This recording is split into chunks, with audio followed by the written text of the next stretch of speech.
नमस्कार मित्रों, आज हम ब्रह्म मुहूर्त और ध्यान विधि के विषय में चर्चा करेंगे। यह एक ऐसी शक्तिशाली ध्यान विधि है जिसका नियमित अभ्यास केवल 10 दिन में आपकी किसी भी मनोकामना या इच्छा को पूरा कर सकता है। आज मैं आपके साथ एक ऐसा रहस्य साझा करने जा रहा हूं जिसे सुनकर आपका मन अचरज से भर जाएगा।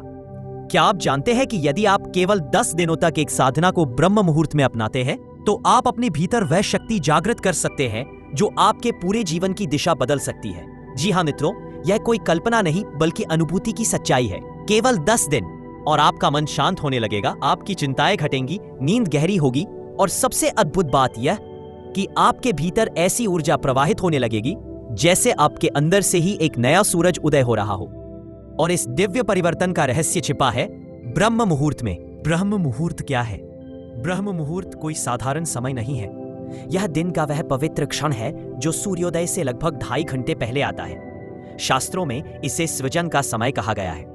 इस समय पूरी सृष्टि की लहरें शांत हो जाती हैं, हवा में दिव्यता घुल जाती है, वातावरण की नमी आत्मा तक को छू लेती है और पृथ्वी की ऊर्जा अपनी चरम स्थिति पर होती है। अगर दिन को एक किताब माने तो ब्रह्म मुहूर्त उस किताब का पहला पन्ना है। जैसा पहला पन्ना होगा वैसा ही पूरा अध्याय आगे बढ़ेगा। इसीलिए जो साधना इस समय की जाती है उसका प्रभाव पूरे दिन बल्कि जीवन भर रहता है। क्यों केवल 10 दिन काफी है? आप सोच रहे होंगे कि केवल 10 दिन में ऐसा क्या हो सकता है। तो सुनिए, हमारा मन और शरीर आदतों का गुलाम है। जब आप लगातार 10 दिन ब्रह्म मुहूर्त में उठकर साधना करते हैं तो आपका मन एक नई लय पकड़ लेता है। आपकी नींद गहरी और संतोषजनक होने लगती है। आपके भीतर आत्मविश्वास और शांति का उदय होता है।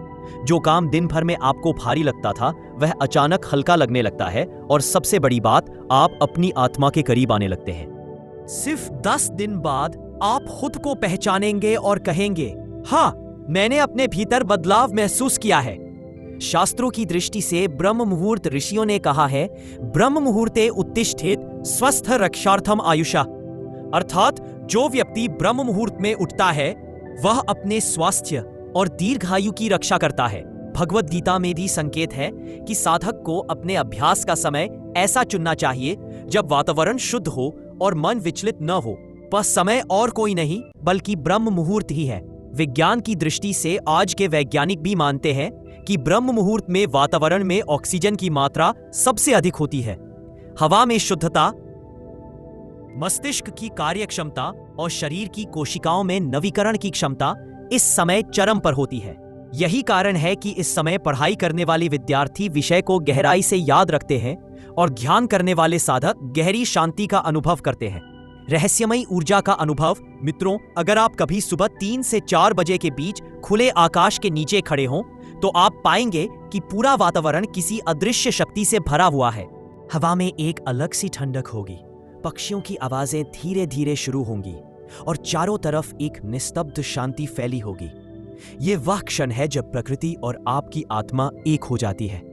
यही कारण है कि इस समय की साधना साधारण नहीं होती। यह सीधे आपके अवचेतन मन पर असर करती है। क्यों लोग असफल होते हैं? बहुत से लोग कहते हैं कि वे ब्रह्म मुहूर्त में उठने की कोशिश करते हैं लेकिन सफल नहीं होते। क्यों? क्योंकि वे इसे केवल जल्दी उठने का प्रयास मानते हैं, जबकि सच्चाई यह है कि ब्रह्म मुहूर्त में उठना एक आध्यात्मिक संकल्प है।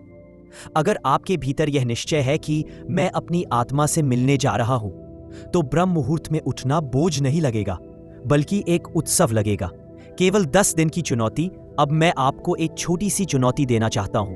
आज से आप केवल 10 दिन तक प्रतिज्ञा कीजिए कि आप ब्रह्म मुहूर्त में उठेंगे। कोई बड़ी साधना मत कीजिए, बस इतना कीजिए कि उठकर शांत होकर बैठे और गहरी सांस ले।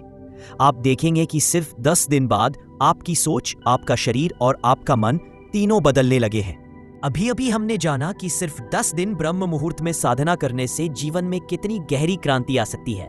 अब आइए इस रहस्य को और गहराई से समझते हैं। क्या कहती है हमारी प्राचीन मान्यताएं और आधुनिक विज्ञान की खोजें इस समय के बारे में? प्राचीन ऋषि मुनियों की दृष्टि हजारों वर्ष पहले, जब न बिजली थी न घड़ी, तब भी हमारे ऋषि मुनि इस समय की महिमा को जानते थे। उन्होंने कहा है, ब्रह्म मुहूर्ते उत्तिष्ठेत स्वास्थ्यो रक्षार्थम आयुषा। अर्थात जो व्यक्ति ब्रह्म मुहूर्त में उठता है वह न केवल दीर्घायु पाता है बल्कि उसका स्वास्थ्य भी दिव्य हो जाता है। चरक संहिता में लिखा है कि इस समय उठने से शरीर की रोग प्रतिरोधक क्षमता बढ़ती है। आयुर्वेद कहता है कि जो साधक सुबह सूर्योदय से पहले उठकर शुद्ध वायु का सेवन करता है वह न केवल रोगों से मुक्त रहता है बल्कि उसकी बुद्धि भी प्रखर होती है। ऋषि पतंजलि ने तो योग सूत्र में सीधा संकेत दिया, योगा चित्तवृत्ति निरोधा। और यह निरोध सबसे सरलता से कब संभव है? यही ब्रह्म मुहूर्त में, जब मन की तरंगें स्वाभाविक रूप से शांत होती हैं। ब्रह्म मुहूर्त और आत्म संपर्क। मित्रों, आपने यह अनुभव किया होगा कि दिन भर हम इतने शोर शराबे में डूबे रहते हैं कि खुद की आवाज तक सुनना मुश्किल हो जाता है। लेकिन जब पूरा जग सो रहा होता है तब प्रकृति हमें अपने पास बुलाती है। शास्त्रों में कहा गया है, अहम ब्रह्मास्मि। यह अनुभव सबसे गहरा ब्रह्म मुहूर्त में होता है, जब आत्मा और ब्रह्मांड की धड़कन एक जैसी हो जाती है। विज्ञान की दृष्टि अद्भुत प्रमाण। अब सवाल आता है कि क्या यह केवल मान्यता है? नहीं मित्रों, आधुनिक विज्ञान भी आज वही कह रहा है जो हमारे ऋषियों ने हजारों साल पहले जान लिया था। एक, ऑक्सीजन की मात्रा अधिक होती है। वैज्ञानिक शोध बताते हैं कि ब्रह्म मुहूर्त सुबह 3 से 5 बजे के बीच वातावरण में ऑक्सीजन की मात्रा सबसे शुद्ध और अधिक होती है। यही ऑक्सीजन हमारे मस्तिष्क की कोशिकाओं को गहराई से पोषण देती है। 2, पीनियल ग्रंथि, तीसरी आंख का रहस्य। इस समय शरीर की मेलाटोनिन हार्मोन का स्तर उच्च होता है। मेलाटोनिन हमें शांति, एकाग्रता और ध्यान की शक्ति देता है। यह वही ग्रंथि है जिसे योगी लोग आज्ञा चक्र या तीसरी आंख कहते हैं। 3, बीटा से अल्फा ब्रेन वेव्स का परिवर्तन। वैज्ञानिकों ने EEG टेस्ट में पाया कि इस समय हमारा दिमाग स्वाभाविक रूप से अल्फा अवस्था में चला जाता है। यही वह स्थिति है जब ध्यान, रचनात्मकता और गहरी समझ सबसे आसान हो जाती है। 4, आंतरिक अंगों की सफाई। आयुर्वेदिक विज्ञान कहता है कि रात भर का भोजन पचकर सुबह 3 से 4 बजे शरीर अपने विषैले तत्वों को बाहर निकालने की तैयारी करता है। इसलिए इस समय उठकर थोड़ा जल पीने और ध्यान करने से शरीर स्वच्छ और हल्का होता है। अदृश्य ऊर्जा की लहरें।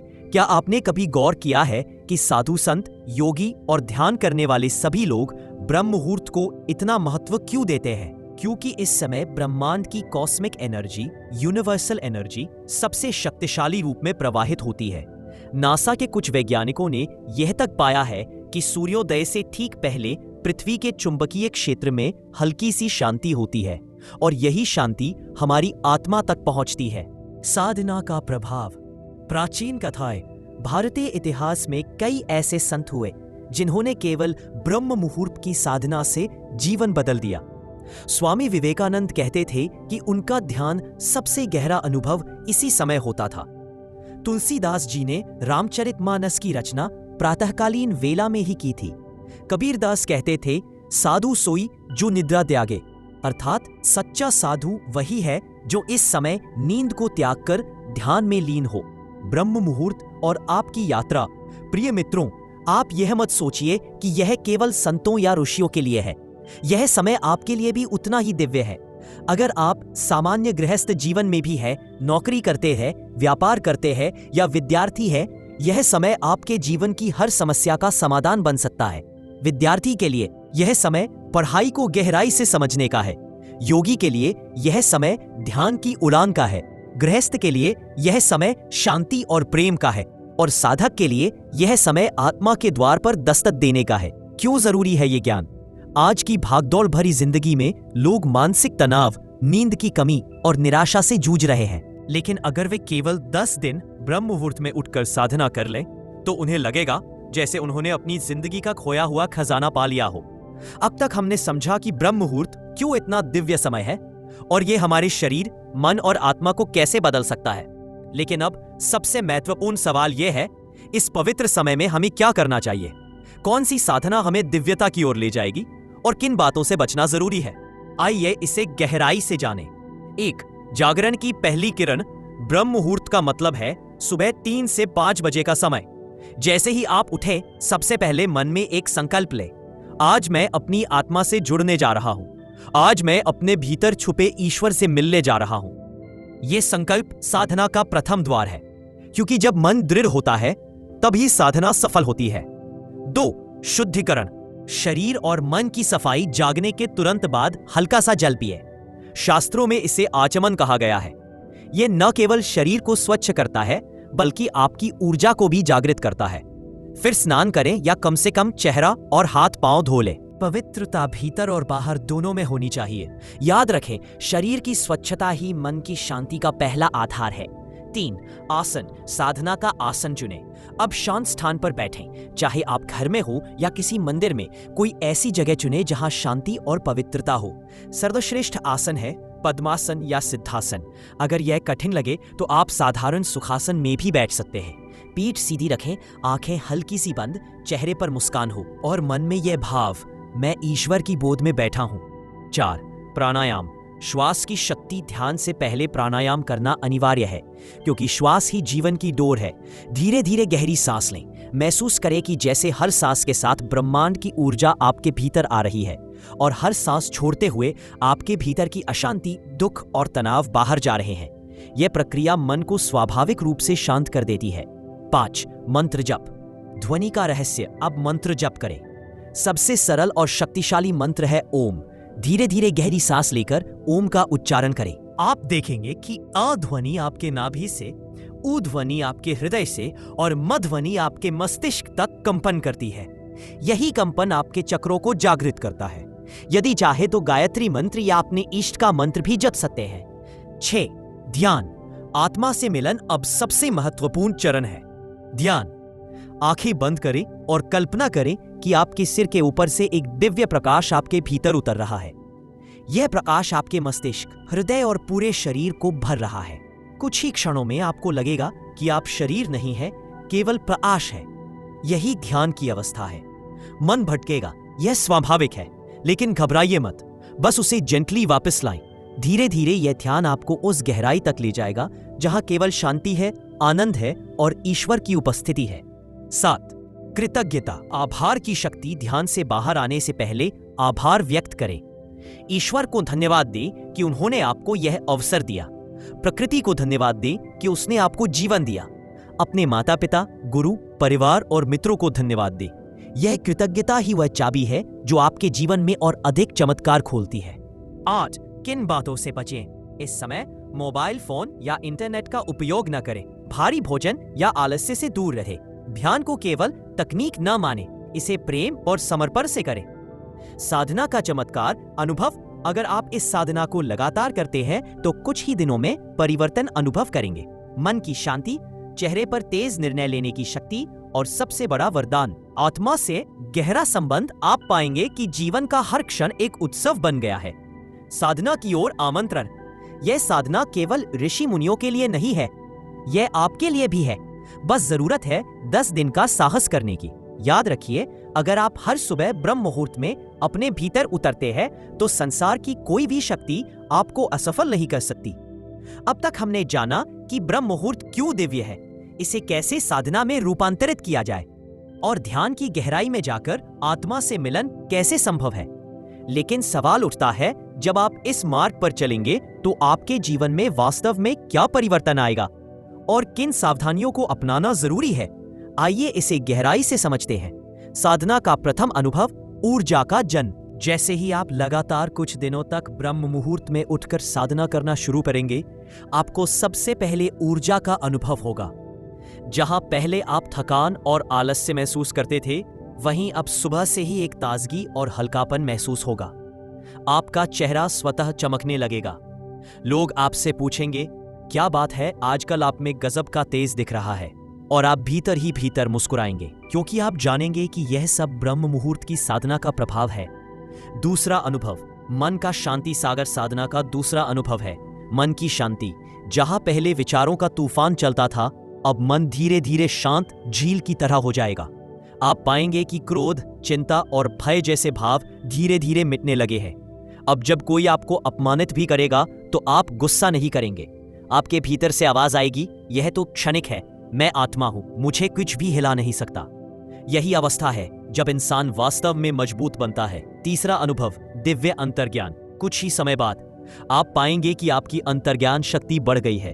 आपको पहले से ही अंदाजा हो जाएगा कि कौन सा कार्य आपके लिए शुभ है और कौन सा अशुभ। निर्णय लेना आसान हो जाएगा। आपके भीतर एक अदृश्य मार्गदर्शक आपको दिशा देगा।